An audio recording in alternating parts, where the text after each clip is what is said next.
Assalamualaikum warahmatullahi wabarakatuh. Bapak Ibu izin menjelaskan tentang lembar pantauan ketujuh kebiasaan anak Indonesia hebat. Untuk catatan harian yang lembar pertama, silahkan anak-anak bisa diminta untuk mengisi secara mandiri. Bulan Juli, ini bulannya diisi bulan Juli karena ini pantauan untuk bulan Juli. Kemudian nama diisi nama lengkap, nama panjang siswa.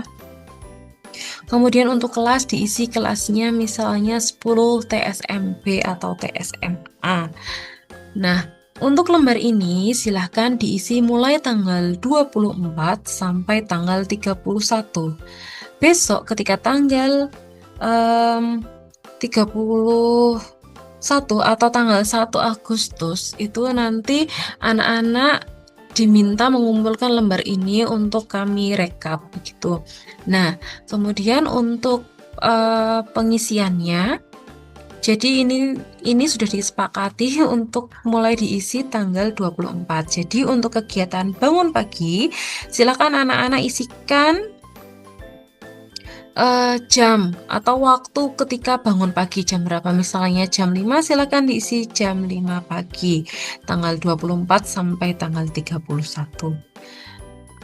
Kemudian untuk kegiatan kedua yaitu beribadah. Untuk beribadah silahkan mulai dicentang dari tanggal 24 sampai 31 juga. Jika anak melakukan sholat 5 waktu, silahkan dicentang. Jika sholatnya masih ada yang bolong, silahkan tidak perlu dicentang, dilewati saja. Begitu. Untuk kegiatan olahraga juga demikian, silahkan dicentang mulai tanggal 24 sampai 31. Jika anak melakukan kegiatan olahraga, silahkan dicentang. Jika tidak perlu dicentang. Kemudian untuk makan bergizi, makan sehat dan bergizi juga silahkan dicentang. Jika anak memperoleh makanan sehat dan bergizi, silahkan tanggal 24 sampai 30 dicentang. Jika tidak, ya tidak perlu. Kemudian gemar belajar, jika dalam satu hari itu anak-anak melakukan kegiatan belajar, membaca, atau belajar apapun itu, silahkan dicentang juga tanggal 24 sampai tanggal 31. Kemudian bermasyarakat. Untuk kegiatan bermasyarakat, misalnya anak-anak bersosialisasi dengan organisasi Taruna Pemuda atau kerja bakti, atau mungkin ada tadarus di masjid bersama-sama ikut pengajian, itu juga bisa diisikan gitu tanggal 24 sampai tanggal 31. Kemudian untuk tidur cepat, ini pengisiannya seperti bangun pagi. Jadi untuk tidur silahkan diisikan jam tidur anak-anak jam berapa. Begitu untuk pengisian lembar pertama, tinggal diisi centang dan ditulis waktunya seperti yang sudah saya jelaskan. Untuk lembar yang kedua, ini adalah lembar yang wajib diisi oleh orang tua. Ini adalah lembar refleksi orang tua. Silakan dituliskan bulan Juli, nama lengkap, dan kelas siswa. Kemudian dari hasil isian anak-anak tadi di halaman pertama ini, Bapak Ibu bisa melihat dari tanggal 24 sampai tanggal 31 itu bagaimana.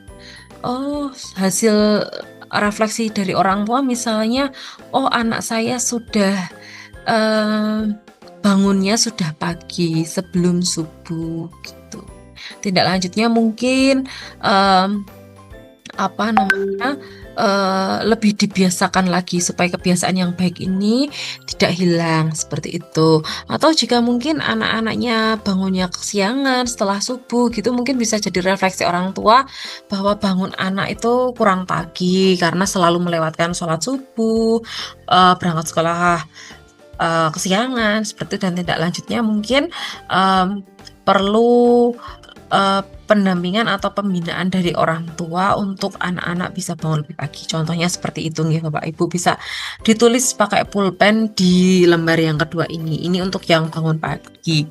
Dan untuk kegiatan yang selanjutnya, beribadah, berolahraga, makan sehat dan bergizi, gemar belajar, bermasyarakat, dan tidur cepat, itu juga refleksinya hampir sama nih Bapak Ibu. Dengan Bapak Ibu bisa melihat hasil isian anak di halaman pertama, kemudian bisa merefleksikan diri gitu. Apa yang perlu ditindaklanjuti dari kebiasaan anak. Misalnya kebiasaannya sudah baik, jadi tindak lanjutnya seperti apa? Jika misalnya kebiasaannya itu masih dinilai kurang menurut Bapak Ibu, berarti tindak lanjutnya itu harus seperti apa? Begitu. Ini untuk lembar 7 kebiasaan anak Indonesia hebat ini. Jika sudah terisi semua yang diisi dari bagian anak-anak dan bagian orang tua, silahkan besok tanggal 1 Agustus itu, oh enggak, tanggal 31 aja, tanggal 31 Juli bisa dibawa ke sekolah dan dikumpulkan ke wali kelas. Begitu. Demikian yang bisa saya sampaikan untuk pedoman panduan pengisian lembar 7 kebiasaan anak Indonesia hebat ini. Jika ada pertanyaan, Bapak Ibu bisa langsung chat saya selaku wali kelas. Begitu guys. Jadi saya mohon bantuan Bapak Ibu untuk tetap memantau putra-putranya agar memiliki kebiasaan yang baik untuk masa depan yang lebih baik begitu. Terima kasih. Wassalamualaikum warahmatullahi wabarakatuh.